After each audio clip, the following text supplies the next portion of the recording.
자, 수강생 여러분 반갑습니다. 금융하면 정석, 금융의 정석 김영석입니다. 자, 이번에 우리 드디어 이제 3과목 투자 권유 부분입니다. 이제 시험 우리 부분에서 거의 뭐 절반을 차지하는 거죠. 가장 이제 중요한 부분인데 제가 안 좋아하는 부분들로 좀 구성되어 있다고 보시면 되겠습니다. 제가 법규를 좀 안 좋아하거든요. 이 법규 내용 말도 어렵고 그죠? 무슨 그냥 좀 쉽게 이야기하면 될 텐데 법률 용어는 참 어렵더란 말이죠. 이제 그 내용. 그래서 여러분들도 학습하기가 불편하실 텐데 그 부분 제가 최대한 쉽게 문장을 풀어서 드리도록 하겠습니다. 어쨌든 우리가 앞에서 과목 이제 분석할 때 여러분 알려드렸듯이 3과목은 크게 5가지 챕터로 이루어져 있고요. 보시는 바와 같이 첫 번째 챕터가 법규, 자본시장과 관련된 법규 부분이고 두 번째 이제 영업실무 그리고 나머지는 이제 직무윤리와 관련된 내용이라고 보시면 될 것 같습니다. 그럼 먼저 이제 우리 첫 번째 챕터인 증권 관련 법규, 즉 자본시장과 관련된 법규에 대해서 한번 살펴보도록 하겠습니다.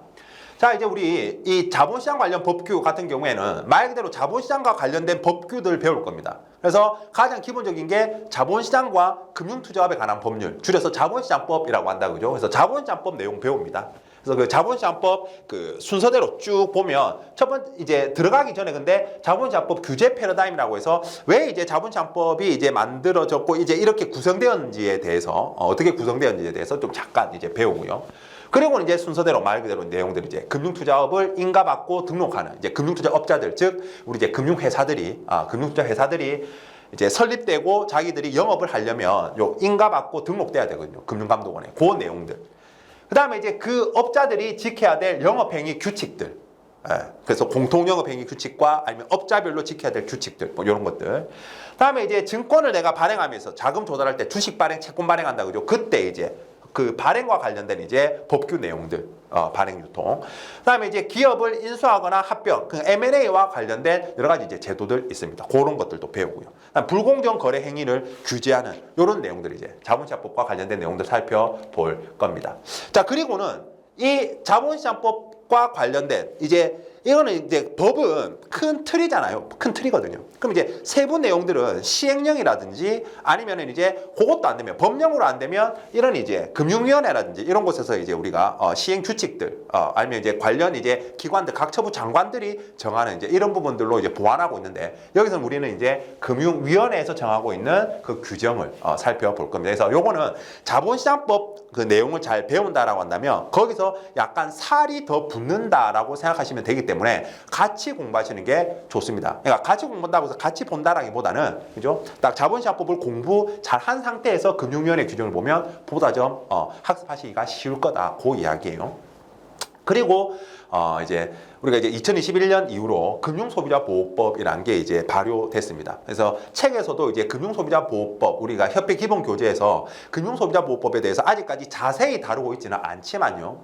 아주 기본적인 요약문 정도가 나와 있어요. 근데 이제 시험에서 조금 다룰 수도 있다라고 했기 때문에 협회에서 혹시나 해서 제가 이제 금융소비자보호법에 관한 이제 내용을 이제 강의를 한강 정도로 해서 마련을 했습니다. 그래서 시간이 급하신 분들은 요 내용을 사실 뭐 패스를 하셔도 되지만 그래도 한강 한 50분 정도니까요.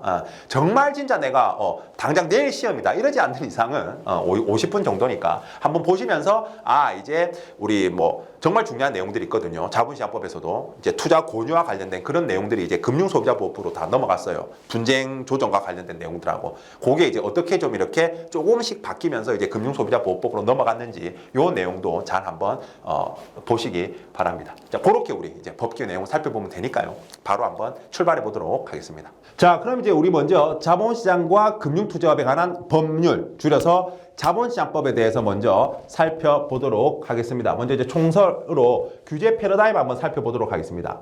자, 우리가 이게 이제 2019년 그죠? 2009년 2019년이란다. 예. 2009년이 이제 어떻게 자본시장법이 이제 발효가 되었는데요. 그때 이제 기존의 이제 과거에는 우리 이제 증권회사를 관장하기 위한 증권거래법이 있었고요. 그다음에 선물회사를 관장하는 선물거래법. 그다음에 자산운용회사를 관장하는 간투법. 뭐 이렇게 이제 다 각기 회사별로 규제가 나누어져 있었고, 그리고 이제 어떤 내가 금융투자 상품을 새로 만들고 싶다라고 하면 법에 그 상품이 어떤 규제가 있어야 그 규제에 맞추어서 상품을 개발할 수가 있었어요. 그러니까 어떻게 보면 어떤 선진 어떤 금융 시스템이라든지 선진 금융, 그러니까 우리가 외국에서 보는 이제 소위 말하는 머천트 뱅크라고 하는 그런 엄청난 규모의 투자 은행들, 공룡들이 있죠. 그런 것들이 우리나라 이제 법령 체계에서 나오기가 거의 불가능한 거예요. 그래서 그런 부분들에 문제가 있다라고 생각을 해서 기존의 증권거래법이라든지 이제 간투법, 그다음에 선물거래법, 신탁업법, 한국증권선물거래소법 이거 등등등. 종금사에 관한 법률 이런 것들을 모두 다 합쳐가지고 하나의 법률, 즉 자본시장은 그냥 이거 하나라고 해서 자본시장법과 금융투자업에 관한 법률, 자본시장과 금융투자업에 관한 법률로 통합되었습니다. 이렇게 이제 통합했죠. 그래서 줄여서 이제 자본시장법. 그래서 과거에는 뭐 자본시장 통합법이라고 이야기했는데 그렇게 이야기하지 않고 자본시장법이라고 이야기하시면 됩니다. 그래서 그렇기 때문에 이제는 뭔가 이제 체계적으로 그런 머천트 뱅크가 나올 수 있게끔. 그래서 우리는 그 자본시장법의 목적과 기대 효과를 어떻게 생각하면 되느냐라고 하면 자본시장의 효율성, 그리고 유연성, 그리고 지속 가능성을 더 좋게 만들었다. 그리고 금융투자업자의 규제 차익 행위를 어떤 최소화했다. 그러니까 금융투자업자가 법의 어떤 사각지대를 이용해서 이익을 내려고 하는 그런 부분들을 많이 막았다라는 거고요. 그리고 고객에 대해서 종합적인 금융투자 서비스가 가능하게. 자, 이 부분과 관련해서는 과거에는 은행에서는 예금 팔았고, 그죠? 보험회사에서는 보험만 팔았고, 그리고 증권회사에서는 펀드 팔았고, 주식 중개했고 이랬습니다. 그런데 지금은 은행에 가보면 어떻습니까? 여러분들 당연하게 생각을 하지만 은행에서도 펀드 팔고, 신용카드 팔고, 보험 팔고 다 판다, 그죠? 그리고 증권회사에서도 여러분들 CMA 통장 같은 걸로 지급 결제하고 뭐 자동이체 걸고 다 할 수 있다, 그죠? 원래 이체 기능은 은행 거였거든요. 이렇게 막상 이제 보면 이제 금융의 벽이 다 이제 지금 무너져 있지만 과거에는 그러지 않았는데 그 이제 다 무너지고 어떤 종합금융, 종합자산관리 이런 부분들이 가능하게 된 게 이 자본시장법의 어떤 효과다라는 부분인 거죠. 이렇게 생각하시면 될 것 같습니다. 그래서 이제 과거에는 어땠는데 지금은 자본시장법은 이렇게 바뀌어서 그런 것들이 가능하냐 한번 생각을 해보면 재정 방향입니다. 일단 과거에는 그래서 열거주의였어요. 법에 이렇게 이런 상품들 이런 상품들 이렇게 법에 열거되어 있으면 그 규정에 맞게 우리가 이제 상품 개발이 가능했는데 지금은 포괄주의 규제 체제로 바뀌었습니다. 그러니까 포괄적으로 뭐 예를 들어서 증권 중에서 채무증권 이렇게 정의하고 있어요. 즉 어떤 채무의 성격을 띠면 다 채무증권 안에 들어온단 말이죠. 그래서 뭐 채권 같은 것들 말입니다. 이렇게. 그러니까 내가 어떤 상품을 만들었는데 이게 어떤 이자를 받는 형식의 상품이다. 그러면 채무증권 안에 포함되는 거예요. 이렇게 포괄적으로. 그러니까 내가 어떤 상품을 만들든지 자유롭게 좀 만들 수가 있는 거죠. 그래서 기존 법 체계에서의 열거주의의 문제를, 그러니까 과거가 열거예요. 그래서 이게 시험에 가끔 초반에는 이런 게 잘 나왔어요. 이제 자본시장법이 처음 이제 발효됐을 때. 그래서 뭐 열거에서 포괄인데 뭐 포괄에서 열거로 바뀌었다. 뭐 이런 식으로 과거에는 시험 문제 나왔는데 요즘에는 잘 안 보이던데 어쨌든 기본적으로 한번 체크해 봅시다. 해결하기 위하여 금융투자 상품의 개념을 추상적으로 정의하여 투자성 7글자로 바꾸면 원본 손실 가능성. 그래서 우리가 금융상품 중에 원본 손실 가능성이 있는 상품을 우리가 금융투자 상품이라고 하거든요. 투자 상품.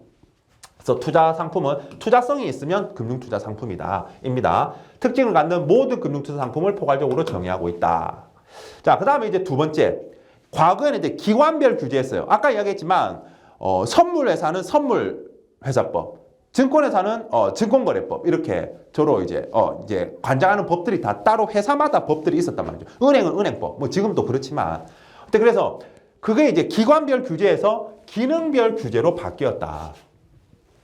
네가 증권의 이름이 무슨 땡땡 증권이건 땡땡 자산운용이건 이런 건 필요 없다. 뭐 땡땡 신탁이건 이런 건 필요 없다. 네가 누구를 대상으로 어떤 상품을 어떤 걸 파느냐, 어떤 업을 행위를 하느냐에 따라서 규제하겠다. 그래서 동일한 기능을 하는 거에 대해서는 동일한 규제를 하겠다. 뭐 이런 이야기죠. 그래서 기능별 규제다라는 겁니다. 그래서 경제적 실질에 따라서 금융 기능을 금융투자업. 그래서 네가 어떤 업을 할 거야? 너 펀드 운용을 할 거야? 아니면은 뭐 주식 팔 거야? 뭐 이런 식으로 말입니다. 아니면 신탁업을 할 거야? 이렇게 금융 어떤 업을 하느냐? 그리고 어떤 상품을 취급할 거냐? 증권 취급할 거야? 파생상품까지 할 거야?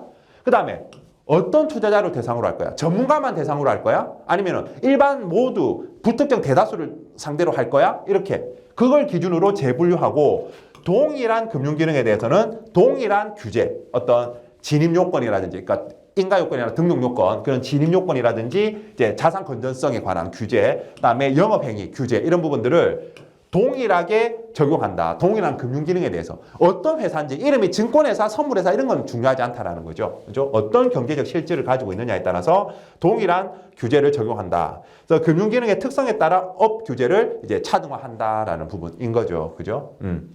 그렇게 적용할 거다. 기능별 규제. 다음 이제 우리 업무 범위는 이제 확대되겠습니다, 여러분들. 업무 범위 확대.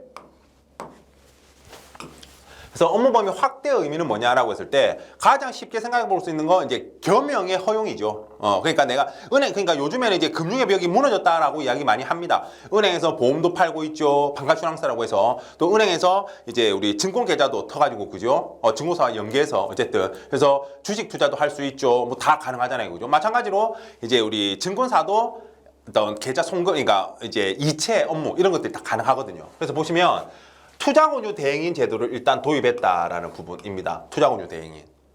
그래서 이게 뭐냐라고 하니까 우리가 과거에는 은행이나 증권사는 인바운드 업무만 가능했어요. 그러니까 고객이 찾아왔다라는 이야기죠. 근데 지금은 어떻습니까? 이 투자권유 대행인으로 하여금 계약을 맺고 밖으로 아웃바운드 업무, 그러니까 고객을 찾아갈 수 있다라는 거죠. 이제 은행과 증권사도 그죠? 그렇게 이제 업무 범위가 확대되었다라고 보시면 되겠고, 그다음에 결제 송금 업무를 허용했다라는 거. 이건 이제 증권사한테의 어떤 이야기겠다, 그죠? 허용하고. 그리고 투자자 피해를 방지하기 위한 이해상충 방지 체계를 또 이제 도입했다. 그래서 뭐 정보 교류 차단 장치, 뭐 뒤에 가서 다 이제 학습하시게 될 겁니다. 어쨌든 이런 이제 업무 범위의 확대입니다. 확대. 자, 그리고 이제 마지막으로 원칙 중심의 투자자 보호 제도를 도입하였다. 그래서 이제 자본시장법에 사실 있던 많은 이제 이 투자자 보호 원칙들이 다 금융소비자보호법으로 이관됐어요. 그래서 이제 자본시장법에는 이제 몇 가지만 남아 있는데 어쨌든 공통영업행위 규칙과 어떤 이제 투자매매업자, 중개업자라든지 집합투자업자, 신탁업자, 자문업자, 일임업자 이렇게 업자별 영업행위 규칙으로 이제 구분해가지고 자본시장법에서 규정하고 있습니다. 그 뒤에서 이제 배우게 되겠죠. 요렇게 이제 네 가지 살펴보시면 되겠습니다. 자, 그 다음에 요 부분은 사실 잊을만 하면 한 문제 나오는, 거의 시험에 안 나오는데 그렇다고 아예 안 나오지는 않는 자본시장 관련 감독기관입니다. 그래서 알아서 선택해서 여러분들 학습하시면 될 것 같습니다. 자, 우리 이제 가장 상위 금융위원회입니다. 금융위원회. 그래서 성격을 보시면 국무총리 소속의 합의제 행정기관입니다. 합의제. 그래서 위원은 9명으로 구성되어 있거든요. 그래서 위원장은 국무총리 제청으로 위원장 1명, 그래서 위원장 제청으로 부위원장 1명에서 이제 뽑습니다. 뽑아가지고 이렇게 이제 합의. 그러니까 회의하는 건 회의 원탁에 둘러 앉아가지고 뭐 찬성 반대 이렇게 해가지고 그죠? 하는 겁니다. 자, 그리고 금융정책과 뭘 하느냐? 금융정책과 감독에 대한 최고 의사결정 기관이다. 최고 상위 기관이라는 거죠. 그래서 금융위에서 시키는 대로 하는 우리 이제 집행기관적 성격이 바로 이제 금융감독원이죠. 우리 이제 금융기관에서 제일 무서워하는 곳이 금융감독원이지 않습니까? 그죠? 그래서 뭐 금융에 관한 정책, 제도, 그래서 금융위원회 규정 같은 것들, 재개정하고, 그죠? 그다음에 금융기관을 설립하고, 뭐 합병하거나 전환하는 등의 인허가를 이 친구들이 내리잖아요. 이 친구라고, 이분들이 내리잖아요. 그죠? 그래서 우리가 인가도 금융이 인가를 받아야 되고, 막 신고하고 보고해야 되고, 이런 것들 다 금융위원회에다가, 하는 거죠. 그죠? 다음에 금융기관 감독 및 검사 제재에 관한 사항. 물론 이런 것들은 다 이제 금융감독은 시킬 거예요, 그죠? 시킬 거지만 어쨌든 원칙으로 이제 하는 업무들, 뭐 감시 등에 관한 사항, 자본시장, 그다음에 금융 관련 법령 및 규정 재개정, 폐지에 관한 사항 이런 것들 다 한다라는 부분 가볍게 읽어놓으시면 될 것 같습니다.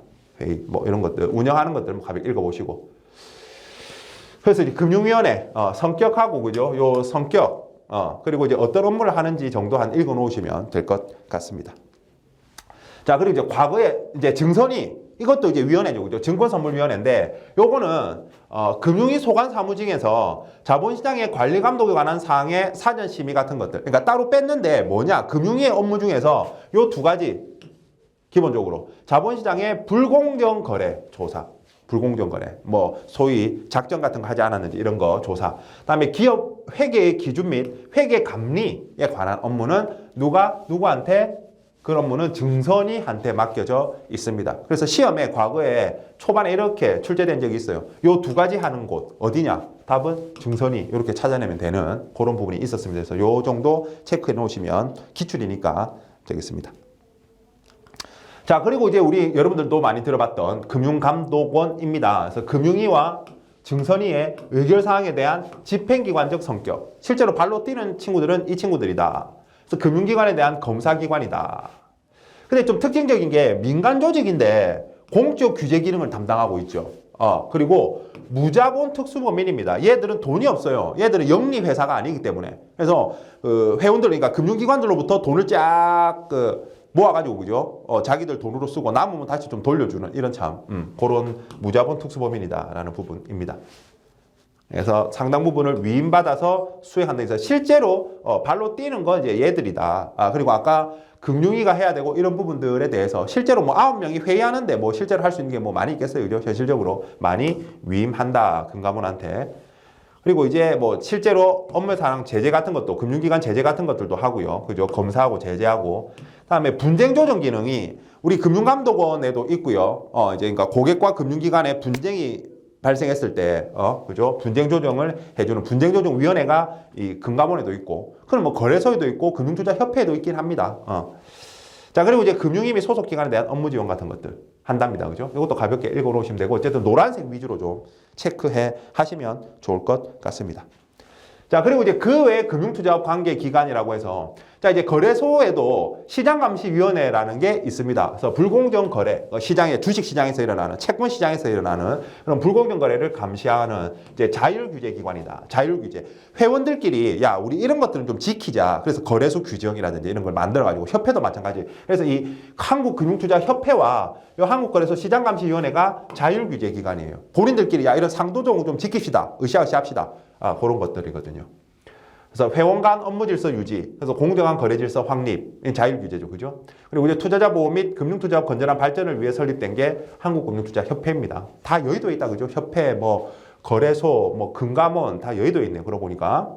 자, 그리고 예탁결제원이라는 게 있습니다. 우리가 지금 내가 주식을 사든가 펀드를 가입하든가 실물을 주지 않죠. 그냥 통장에 내 얼마 몇 주 있다, 아니면 내 얼마 있다 이렇게 찍혀 나온다, 그죠? 그러면 실물은 다 어디 있을까? 다 요 예탁결제원이나 하는 곳에 예탁되어 있죠. 맡겨두라는 겁니다. 잃어버리면 안 되니까. 그래서 증권의 집중 예탁 맡아주는 거고요. 계좌 간 어떤 대체. 그래서 이제 얘들이 갖고 있으니까 이 계좌에서 이제 이 주에서 홍길동한테서 청길동한테로 팔았어. 그러면은 그런 것들, 계좌 간 대체, 매매 거래에 따른 결제 업무. 그리고 유통의 원활을 위해서 설립되었다. 예탁결제원이라는 곳이 또, 그리고 또 여의도에 있네요. 그다음에 증권금융회사, 한국증권금융이다, 그죠? 그래서 증권시장의 자금과 증권을 공급하고 투자자 예탁금 관리하는 것들, 즉 증권금융에 관한 업무를 담당하기 위해서 우리 이제 자본시장법에서 유일하게 허락하고 있는, 그래서 우리나라에 한국증권금융 하나 있다, 그죠? 여기. 그래서 우리 투자자 예탁금 보관해서 관리하면, 우리가 이제 주식 사려고 증권회사에 넣어둔 돈 있잖아요. 그러면 증권회사는 이런 이제 증권금융회사에, 아니면 뭐 신탁회사에 맡기는데, 어쨌든 증권금융회사에 투자자 예탁금 관리를 맡기고요.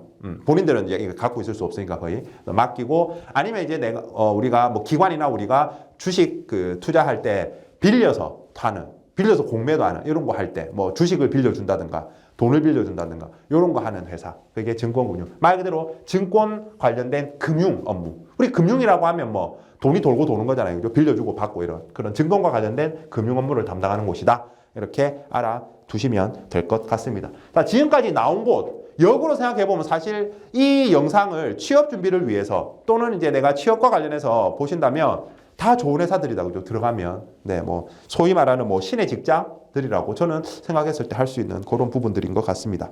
자, 그럼 이제 우리 두 번째 파트인 기능별 규제 살펴보면 되겠습니다. 자, 이 기능별 규제에서 핵심 어떤 키워드는 바로 금융투자 상품 어떻게 이제 분류할 수 있느냐, 투자자 어떻게 분류할 수 있느냐, 그다음에 금융투자업 어떻게 분류할 수 있느냐입니다. 그렇게 이제 뼈대를 딱딱 뼈대에서 살을 붙여 나가는 그런 부분 보시면 되겠습니다. 먼저 금융투자 상품입니다. 자, 이제 금융투자 상품은 자본시장법에서는 이렇게 분류하고 있습니다. 방금 앞에서 잠깐 살펴봤죠. 우리 투자성이라는 단어 나왔습니다. 그래서 투자성이 있으면 금융투자 상품, 없으면 예금처럼 그냥 내가 무조건 맡기면 내 원금은 무조건 돌려받을 수 있는, 그거는 이제 우리가 비금융투자 상품이라고 하는 거죠. 그래서 우리가 투자성이 있으면 금융투자 상품, 없으면 비금융투자 상품이다. 이렇게 이제 구분한다 했습니다. 원본 손실 가능성. 자, 그 다음에 이제 금융투자 상품을 다시 증권과 파생 상품으로 구분합니다. 증권과 파생 상품. 이거 이제 구분하는 기준은 뭐냐? 바로 원본 초과 손실 가능성입니다. 즉 내가 1,000만 원 투자했는데 아무리 잘못되더라도 내가 투자한 1,000만 원만 날아간다? 증권입니다. 즉 원본 초과 손실 가능성이 없는 거죠. 근데 반면에 파생 상품은 내가 1,000만 원 투자했는데 2,000만 원 손실 날 수도 있는 그런 상품들을 우리는 즉 원본 초과 손실 가능성이 있는 상품을 우리는 파생 상품이라고 합니다. 그렇게 해요. 그리고 이제 파생 상품은 그 한국 거래소 내에서 거래를 하느냐 밖에서 거래를 하느냐에 따라서 장 내 파생 상품과 장 외 파생 상품으로 구분할 수 있습니다. 구분할 수 있고요. 그리고 이제 파생 상품은 원래 이제 세 가지 종류 이야기합니다. 선도, 선물 비슷하거든요. 선도는 장외 파생 상품, 선물은 장내 파생 상품. 두 개의 구조는 똑같습니다. 어쨌든 선도, 선물. 그래서 선물, 옵션, 스왑 이렇게 세 가지로 구분합니다. 선물, 옵션, 스왑. 선도, 선물이 있고요. 옵션이 있고요. 스왑이라는 상품이 있습니다. 그래서 얘는 인도라는 키워드가 가장 핵심적인 키워드입니다. 그래서 미래의 일정 시점에 그 기초자산, 우리가 이제 그 파생 상품이라고 하면 사과가 있을 때 사과로부터 사과 주스, 잼을 만들 수 있듯이 우리가 주식이나 채권이라는 이런 기초자산이 있을 때 사과가 이제 기초자산이군요. 기초자산이 있을 때 그거를 이용해서 여러 가지 파생되는 상품들을 만들 수 있다는 부분인 거죠. 근데 그 중에 특징 하나가 구조가 미래 일정 시점에 기초자산을 인도할 것을 약정하는 계약. 지금은 약속만 하는 거예요. 지금은 약속만 하고 실제 돈을 주고 받는 건 지금 약속한 대로 미래 일정 시점에 지금부터 일정 기간이 지나서 기초자산의 인도와 대금 지급이 실제로 일어난다라는 거죠. 그런 걸 우리가 선도 선물 거래. 근데 선도는 장 외에서 하면 똑같은 일을 장 내에서 하면 선물 거래라고 한다라는 거죠. 다음에 옵션이란 건 핵심 키워드가 권리입니다. 그러니까 기초자산을 미래 일정 시점에 약속한 가격으로 사거나 팔 수 있는 어떤 그런 권리, 사거나 팔 수 있는 권리, 그게 이제 옵션이라고 하고, 비슷한 이제 그건 이제 뭐 됐고, 어쨌든 옵션. 그리고 이제 스왑은, 교환이라는 키워드가 핵심 키워드입니다. 교환. 스왑은 교환하다라는 뜻이거든요. 그래서 뭐, 저는 뭘 교환한지는 모르겠지만, 스와핑이라는 단어도 있고, 뭐 그렇습니다. 스왑, 교환. 그래서, 일정 주기마다, 계약 기간 동안 일정 주기마다, 그 기초자산의 어떤 교환이 일어나는, 그걸 우리는 스왑이라고 합니다. 그러니까 선도 거래가 여러 번 있는 거라고 보시면 되는 거죠. 스왑이라고 합니다. 이것도 이제 장외 파생 상품이 되겠습니다.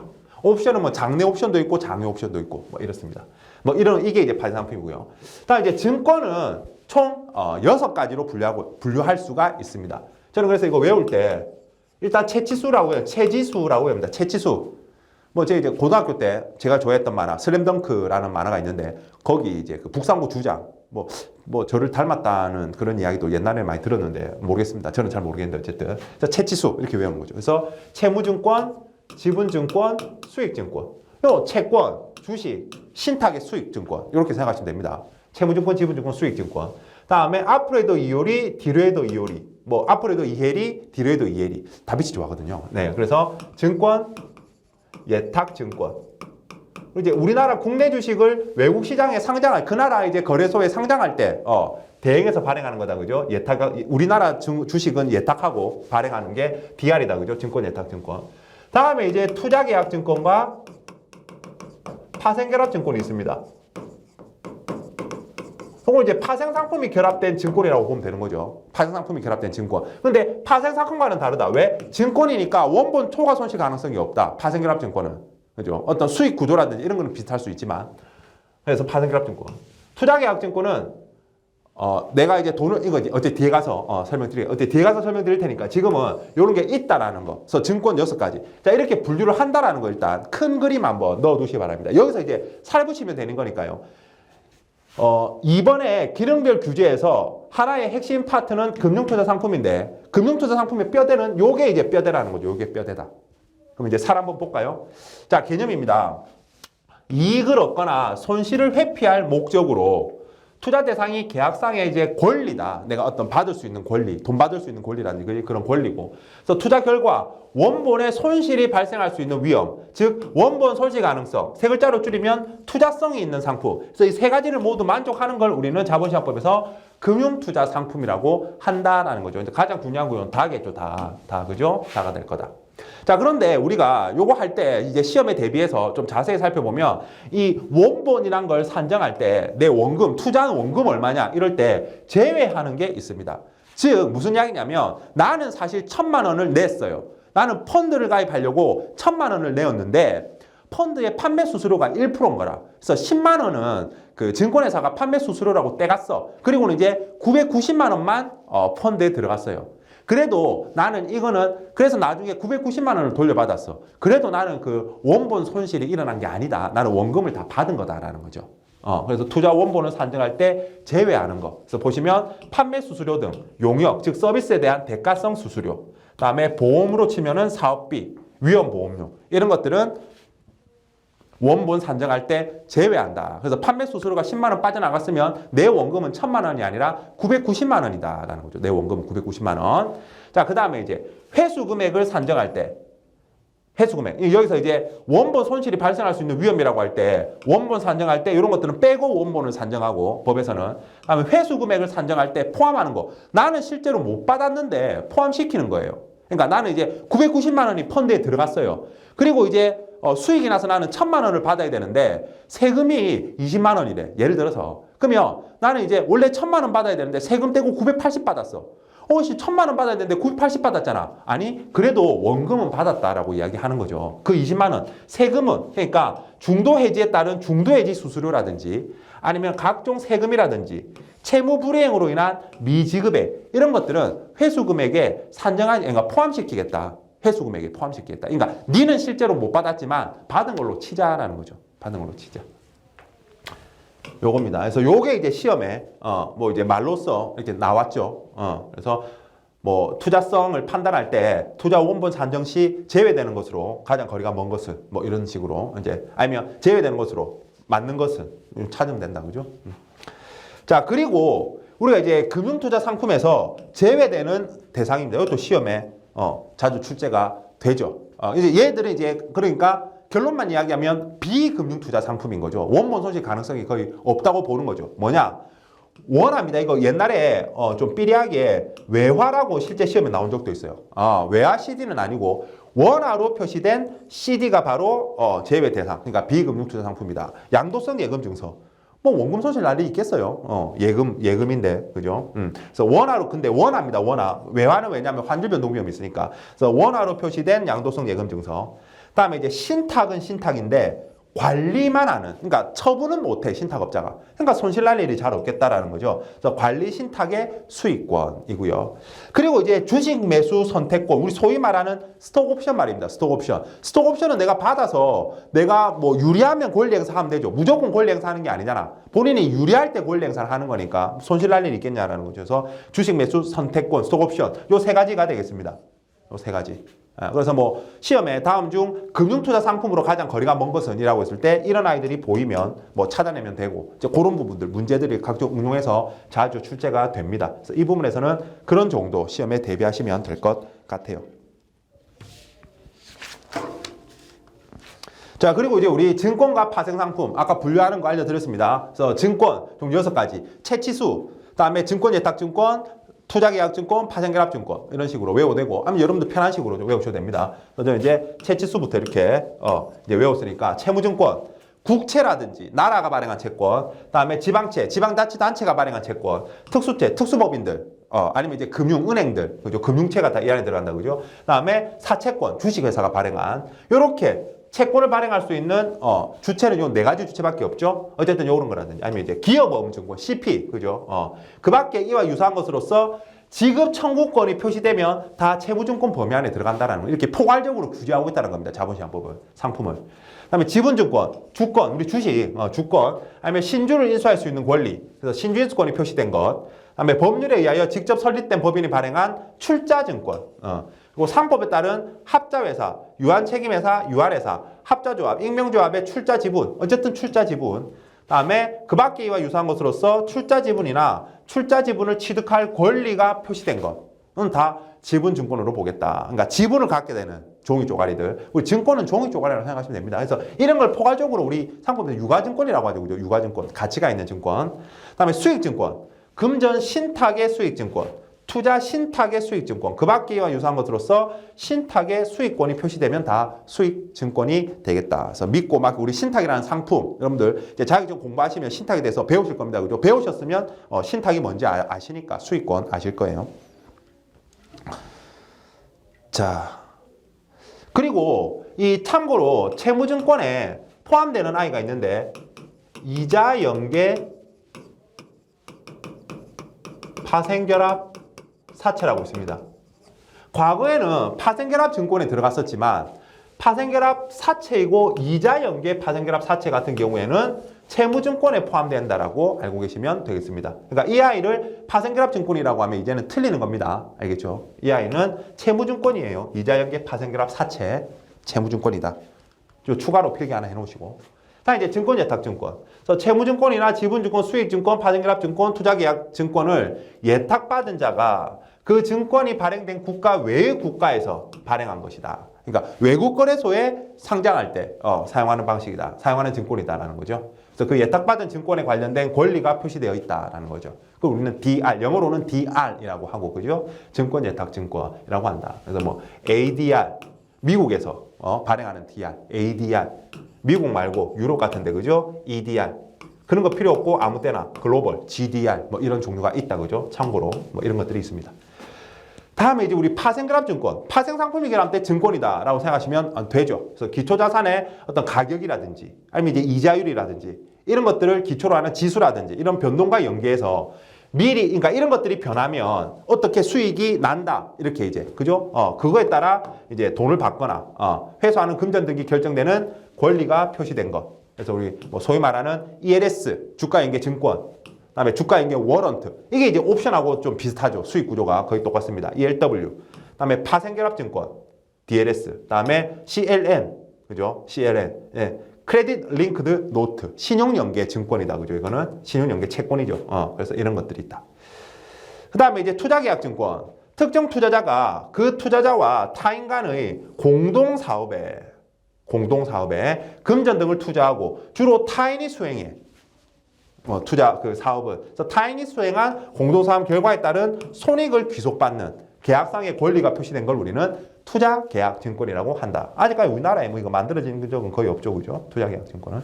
이렇게 6가지. 개념. 이거 잠깐 읽어놓으면 되겠다. 그죠? 두세 번만 개념은 읽어놓으시면 뭐 잘 알 수가 있습니다. 자, 이 정도 보시면 될 것 같아요.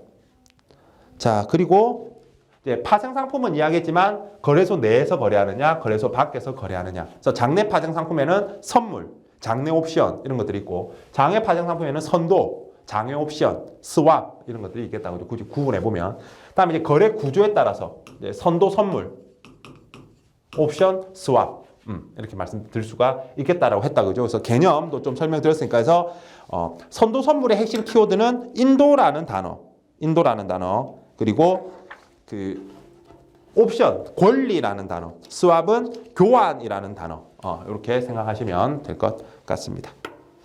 자, 이렇게 이제 금융투자 상품에 대해서 살펴봤고요. 그 다음에 이제 금융투자업 되겠습니다. 자, 금융투자업도, 그러니까 이제 우리 과거에는 나는 무슨 증권회사, 나는 무슨 선물회사, 나는 무슨 자산운용회사, 나는 무슨 신탁회사, 이런 거 있는데 지금은 그게 아니라 네가 어떤 업을 하느냐.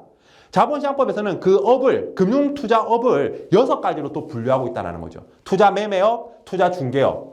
이게 이제 증권회사의 업과 유사한 거죠. 그 다음에 집합투자업, 이게 자산운용회사랑 유사한 거고, 신탁업, 신탁회사가 하던 거고, 그 다음에 투자자문업과 투자일임업. 이제 자문업은 컨설팅 해주는 거고, 그죠? 일임업은 개인 자산을 1인 받아가지고 대신 굴려주는 이런 거죠. 그러니까 집합투자업은 여러 사람의 돈을 한꺼번에 운용하는 거라면, 그러니까 버스와 택시의 차이라고 좀 보시면 되죠. 버스와 택시의 차이.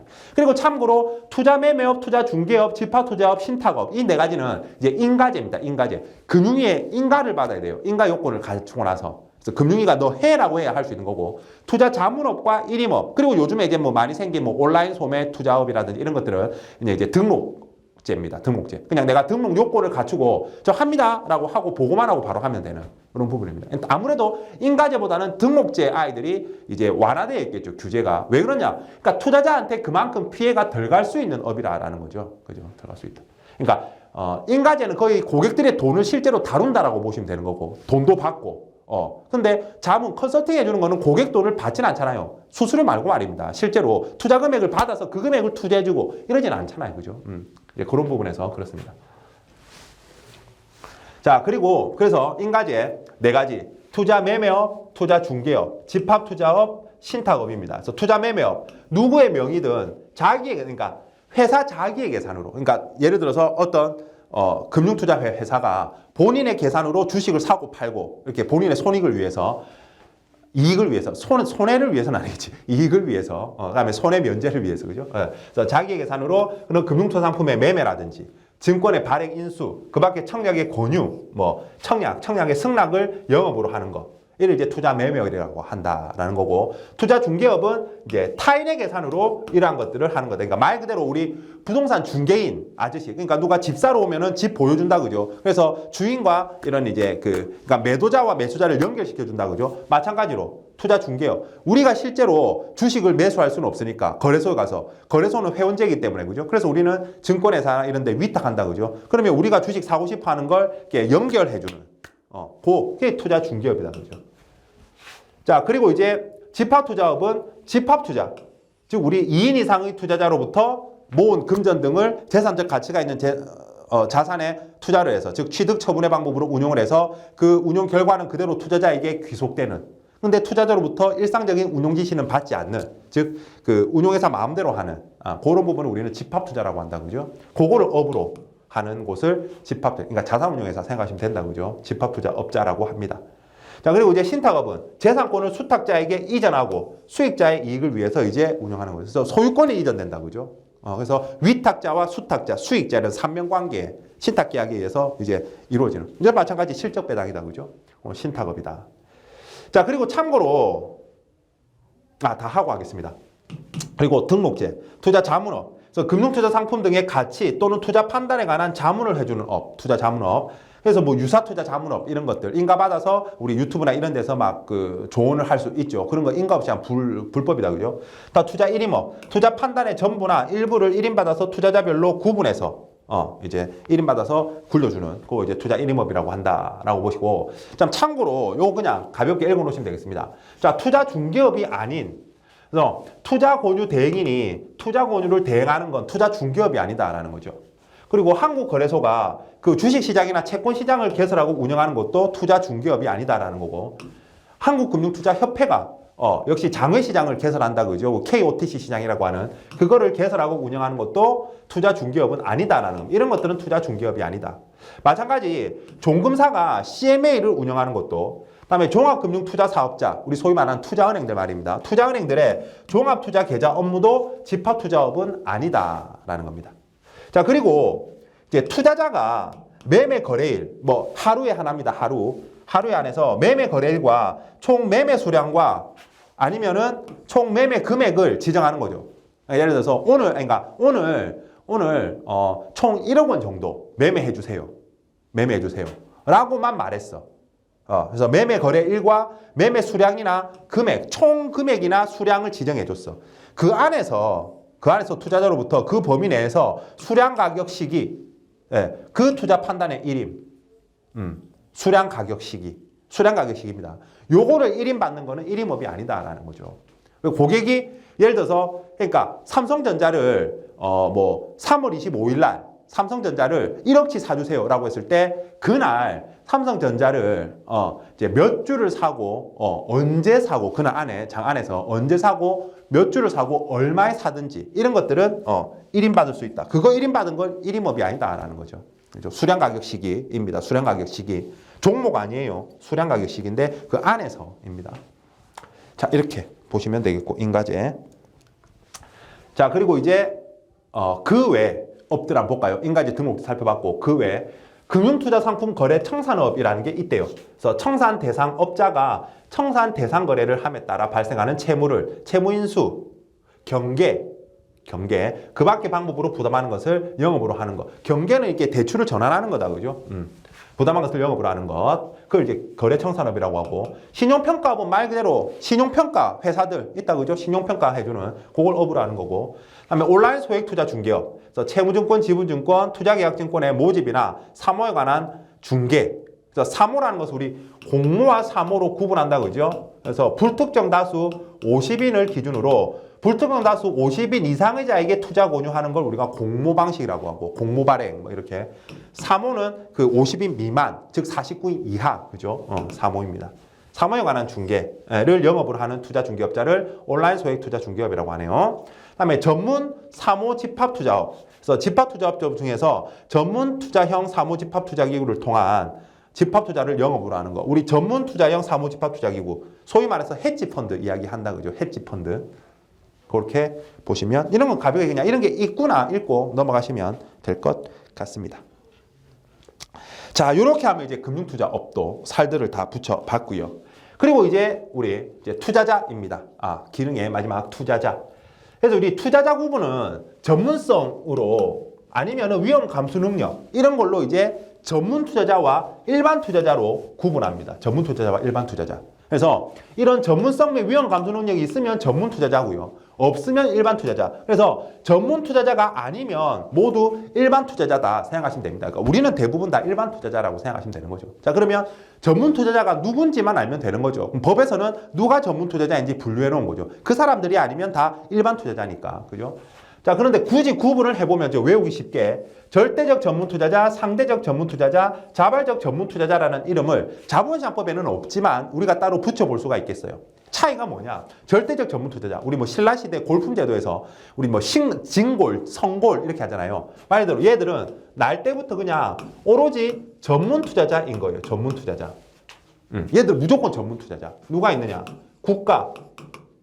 다음에 이제 우리가 소위 말하는 금융기관이나 이제 금융관계기관들, 그죠? 금융관계기관들. 우리 뭐 협회나 거래소 이런 데도 다 생각하면 되는 거죠. 금융관계기관들. 그리고 우리 이제 기금 중에서 신용보증기금이라든지 기술보증기금. 요거는 이제 기금이냐 거의 전문가라고 봐야지, 그죠?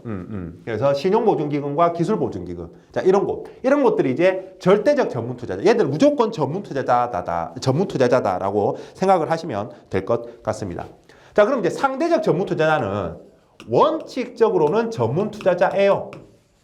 원칙적으로는 전문 투자자야. 그런데 이 아이들이 서면 요청에 의해서 뭐 여러 가지 이유가 있겠죠. 지가 뭐 이유가 있을 겁니다. 그래서 서면 요청에 의해서 일반 투자자로 우대받고 싶다, 보호받고 싶다라고 하면 정당한 사유가 없으면 금융투자업자들은 다 들어줘야 돼. 이렇게 왔다 갔다 할 수 있는 요런 이제 금융 전문 투자자를 우리는 상대적 전문 투자자라고 이야기해 볼 수 있지 않겠느냐. 상대적 전문 투자자로 이야기를 한다. 그래서 다시 원칙은 전문 투자자인데 서면 요청에 의해서 일반 투자자로 전환이 가능한 투자자. 누가 있느냐? 대표적으로 주권상장법인, 다음에 지방자치단체, 그리고 각종 기금이나 기금운용관리법인, 어떤 각종 기금이나 기금운용관리법인. 여기는 다 이제 상대적 전문 투자자에서 왔다 갔다 할 수 있는 투자자다. 전문 일반, 원칙은 전문 투자자다. 그리고 참고로 요 주권상장법인 있죠. 요 주권상장법인의 경우에 얘들이 장외 파생 상품을 거래하려고 할 때는 가장 위험하다 보니까 장외 파생 상품을 거래하려고 할 때는 원칙적으로 일반 투자자로 취급한다. 하지만 이 아이들이 서면 요청 시에는 전문 투자자로 우대는 가능하다. 그러니까 여기 뒤바뀌어 있다. 뭐 할 때는 장외 파생 상품 거래 시에는 입니다. 주권상장법인만 그렇습니다. 알겠죠? 요거 예외 좀 잘 알아두시고요. 자, 그리고 이제 자발적 전문 투자자가 갈수록 복잡해지고 있습니다. 개인 때문에. 그래서 머리 아픈데. 이건 이제 숫자 조심하시면 될 것 같아요. 시험에 나온다라고 하면 숫자 가끔 나오거든요. 근데 범위는 간단해요. 자료 제출일. 내가 이제, 그러니까 아까 얘기했지만 우리 그 전문 투자자를 구분할 때 일반 투자자와 전문 투자자 구분할 때 전문성도 있지만 기준이 위험 감수 능력도 있어요. 말이 뭐 위험 감수 능력이지 돈 많으면 된단 말입니다. 그럼 얼마나 많으면 되느냐라고 했을 때 일반 투자자 중에서 본인이 나는 전문 투자자 하고 싶다라고 할 때 얼마나 돈이 많으면 되느냐. 자료 제출일 전날을 기준으로 뭐 이런 말들은 중요하지 않고 금융투자 상품 잔고가 100억 원 이상이면 되겠다. 100억 원 범위는. 그러면 금융투자 상품이니까 펀드에 투자하고 있는 돈이 100억 원이 넘어간다. 그러면 그냥 서면 요청으로 금융투자업자들한테 서면으로 나는 그냥 전문투자자 할래. 라고 하면 또 정당한 사유가 없으면 업자들은 그걸 들어줘야 된다라는 거죠. 그래서 한 번 전환되면 2년 동안 우대받을 수 있거든요. 2년. 이렇게. 100억 원이에요. 100억 원. 그다음에 이제 개인 같은 경우에는 좀 복잡해. 그래서 이게 이제 왜냐면 높은 기준으로 설정해 놨다가 사람들이 아무도 안 하는 거야. 그냥 계속 기준을 낮춰주고 있는데. 자, 자료 제출 전날 기준으로 최근 5년 중 1년 이상 그러니까 과거 5년 중에서 그죠? 1년 이상 금융위가 정한 금융투자 상품, 어쨌든 그냥 금융투자 상품 월말 평균 잔고 기준 얼마? 5천만 원. 이제 핵심은 요거죠. 5천만 원 이상 보유하고 있으면 되겠다. 5천만 원 이상. 투자하고 있으면 되고 AND입니다. AND. 그리고 A, B, C 셋 중에 하나를 더 만족하면 되겠다. 다시 어쨌든 금융투자 상품 잔고가 5천만 원 이상이었고 1년 동안 그죠? 월말 평균 잔고가 5천만 원 이상이었고 그다음에 셋 중에 하나. 그래서 첫 번째 소득의 기준. 그래서 본인 소득이 1억 원 이상이던가 아니면은 배우자 합해가지고 1억 5천 이상이던가. 그래서 배우자가 돈을 잘 벌면 요 기준으로 뭐 만족할 수도 있겠죠, 그죠? 아니면 자산 기준으로는 총 자산이 5억 원 이상이던가. 5억 원 이상이던가. 근데 이건 거주 부동산이라든지 그 임차보증금 같은 것들은 빼고, 거주 부동산, 임차보증금 같은 것들은 빼고입니다. 빼고 5억 원 이상 총 자산. 아니면 본인 이제 전문가든가. 그래서 1년 이상 종사한 회계사, 감정평가사, 변호사, 변리사, 세무사 요런 직업을 가지고 1년 이상 일을 했던가. 아니면은 투자운용 인력 같은 것들 시험에 합격한 사람들. 그리고 1년 이상 마찬가지 등록 이력이 있는 투자자산 운용사라든지 이런 운용 인력이라든지 그죠? 이런 사람들이던가. 그래서 요거는 무조건 만족하고 5천만 원 이상 만족하고 셋 중에서는 하나만 추가로 만족하면 되겠다입니다. 그래서 요 숫자들 조심하시면 되겠죠. 숫자들 조심하시면 되겠습니다. 시험에 대비해서는 자 요렇게 숙지해 주시면 돼요. 네. 이게 최신 내용입니다. 이게 최신 내용이에요. 요대로 알고 계시면 되겠습니다. 자, 요렇게 하면 이제 우리 일반 투자자와 전문 투자자. 그래서 요 사람들이 아니면 전부 다 일반 투자자라는 거죠. 요렇게 하면 이제 우리가 기능별 규제 내용 마무리할 수 있겠네요.